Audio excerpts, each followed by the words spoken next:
What's going on, everybody? It's the Hook Cam back again with another film breakdown, and today you might be a Chiefs fan watching this and going, why in the hell am I seeing New England Patriots film? Hate to break it to you guys, I was born and raised a Patriots fan. I have a lot of family back east.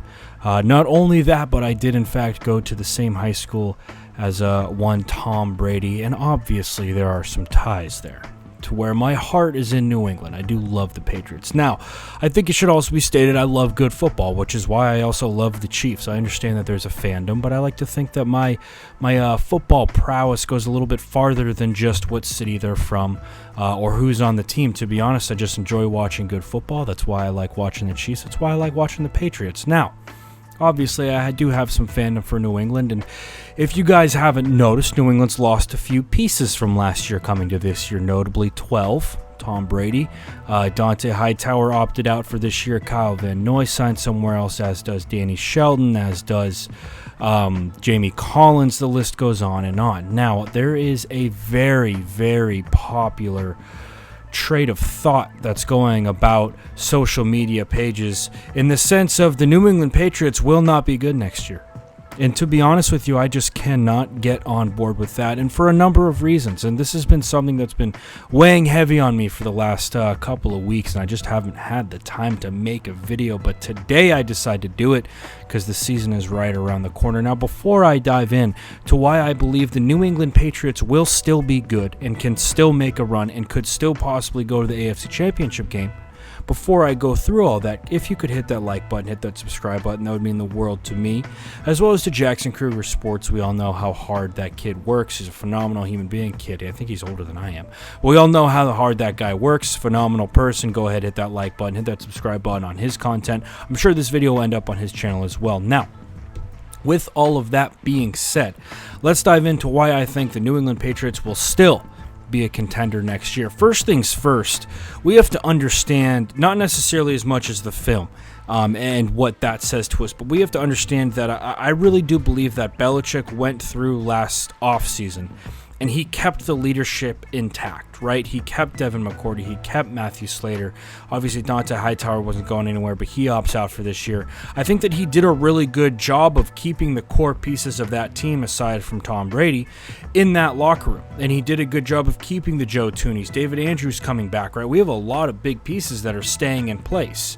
Now, yes, there were some pieces that left, absolutely. And I'm not going to sit here and justify New England letting those guys walk, and I'm not going to sit here and say that they weren't good football players. Kyle Van Noy, Jamie Collins, Danny Shelton, Deron Harmon are all very, very good football players who I think will have big impacts on their next teams. I really do. I think that Danny Shelton's coming off his best year of football. I think he's going to play very well in Detroit. I think Jamie Collins is coming off one of his best years of football, as we saw the play right there. I think he's going to play well in Detroit. Deron Harmon, another guy going to Detroit. I think that there's a lot of talent there, and I think that they're going to excel at that next level. But I think in assuming that the New England Patriots won't be good next year is a slap in the face to the greatest coach to ever step on a field, Bill Belichick. Because what he has done year in and year out with not necessarily the best talent in the room, but with the scheme is impressive beyond all stretches of the word. I mean, what he has done with players is absolutely incredible. Now, obviously, when you look at a defense, there are some guys who are what I would call a world beater. They're better than anybody in the world, right? Stephon Gilmore, I think, is a very, very legit top 3 corner. I think across from here, when you have a guy like J.C. Jackson to me is a top 10 corner. So they have 2 excellent corners, but they play even better within that scheme. And New England's scheme, as far as I noticed, isn't really that crazy. Now, obviously, there's a lot. I'm not an NFL coach. I don't pretend to be. I just like to break down the film. People like to watch it. Everybody's happy. But from what I noticed, New England doesn't do anything that's, crazy as far as defense goes with their secondary. They just, I think, are coached very well, and their technique is top-notch. That's why we see J.C. Jackson, Stephon Gilmore do the things they do. Now, quarterbacking that whole thing is Devin McCourty. Now, if Devin McCourty takes off last year in free agency, I'm worried. I am 100% worried. That's a big piece that you have to replace. Absolutely. But when you go through and you look at the film, and we look at some of the pieces that they lost up front, because there's no question the majority of New England's loss in terms of personnel came in the front 7 with Kyle Van Noy, Jamie Collins, Danny Shelton all leaving. So when we look at the front seven of it, I sat there and I thought, well, what were the majority of their sacks last year? Were they coverage sacks? Were they just guys up front just, being an absolute dog and destroying the O-lineman they were against? No, from what I saw, it was a mix of two things really that put the New England Patriots on the map as far as defensive pressure goes. First things first to me was their coverage. Their coverage was impeccable last year. We look at this play week 1 against the Steelers. Obviously, a lot has changed since then. However, the secondary for New England has stayed pretty much the same. And when we look at really what's available for Big Ben, there's not a lot coming off the snap. They're pretty much locked up. Yeah, maybe the guy at the top, but that's not where his pre-snap read took him, right? They do a great job of bracketing things up at the bottom. I believe that's John Simon who's running out in the flat. Usually when your first read's not there, a salty vet like Big Ben will just dump it off to the flat. That's gone. That's covered up. They just have everything covered up in this situation, right? And they do a really good job of passing things off when they're inside the red zone, kind of that whole bend, don't break mentality, showing through once again for New England. And because of the coverage downfield, Big Ben results in a sack. We look at this next clip against the Browns and we see a lot of the same things, right? Now, New England's bringing a little bit more heat, but when we really break this down, what's New England doing? Why is it working so well? Because ultimately they're bringing 5, and that's really what I think a big part of New England's success was last year on defense is the fact that they brought 5, and they did a really good job of telling a quarterback, pick one of these two guys because one of them's dropping, one of them's coming. Well, he's adding on with the back. We're bringing pressure right here, but we're locked up everywhere else, right? We do a good job of passing this off up top, but everything's locked up. This to me is a coverage sack. He doesn't have anywhere to go.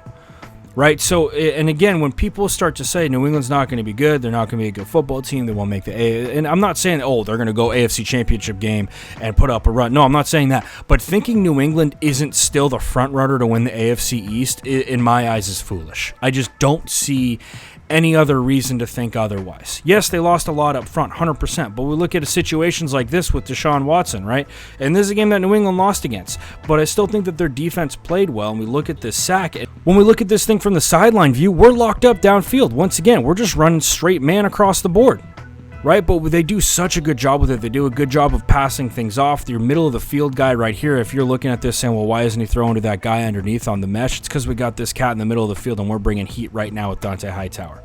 Now, part of the problem and part of the thing that I think people are thinking is, they don't have these key pieces who have done such a good job in the past. And yes, they have. They are great football players in this Bill Belichick defense, in this, whoever's calling the plays defense, Steve Belichick, because he's the other cat in Gerard Mayo. But ultimately, the scheme to me is what puts these guys in the best position. And they find the New England Patriots coaching staff does such a good job of squeezing every bit of potential out of players, right? Now we look at this. Is there anybody just getting dominated along this front seven? Is there anybody who's just absolutely blowing through offensive linemen? No. That's not what's happening. It's the scheme. They have Deshaun Watson picked here. They knew who he was going to ID as the mic. They knew who he was going to slide the protection to, and they brought the other backer. Right? That's exactly what happens here. They ID him as the mic, so the offensive line's responsible for him. Dante Hightower is running hot in this situation. Deshaun Watson's got to throw off of him. But we have our middle of the field player right here as Deshaun looks to throw to this mesh where that guy is vacating because we knows we're locked up right here, so this mesh should be coming across the field. We drop Jamie Collins right into that situation. Right? Is there anything that's going on here that is over the top talent-wise? In my eyes, I say no. I think that there are guys in this defense who run the New England scheme to the best of their abilities, and they're phenomenal at it because they've been coached up and because they're great athletes. And again, I don't want this to sound like, you're taking away from Dante Hightower. You're taking away. No, those guys are studs. Those guys are top of the line, top of the world athletes. I am not saying that they aren't good at football. They're phenomenal. But when it comes down to it, I think that them in this New England scheme is what made them so successful last year. I honestly, I don't know if they would argue that. Maybe they would. Maybe they'd call me an idiot. And if they do, so be it. I don't really care. It's just my opinion. Okay, but in this situation, you look at this. Yeah, we're doing a good job with this, right? Calvin Newey's doing a great job collapsing that pocket right there. But when we look at this thing from the sideline angle, we're locked up downfield. And this is the thing that I end up saying. How much of the pressure that they were getting was coverage, and how much of it was the actual pressure from the front four? Because when I look at this, New England looks to me like they're dropping into some sort of cover 4 or read 2, and nobody's open.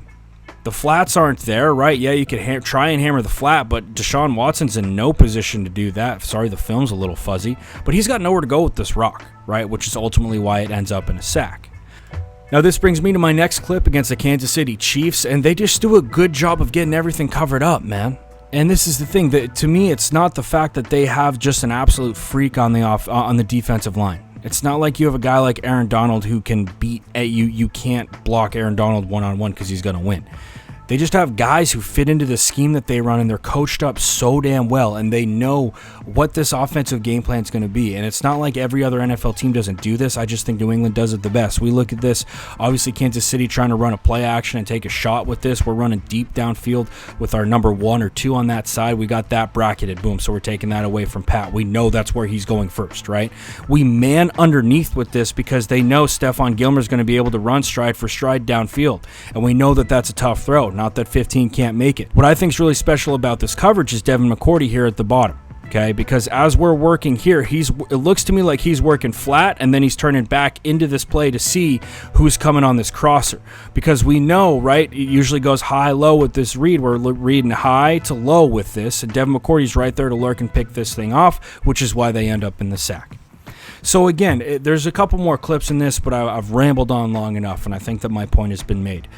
Yes, the Patriots lost a lot. Yes, the guys that the Patriots lost are very, very good. Don't get me wrong.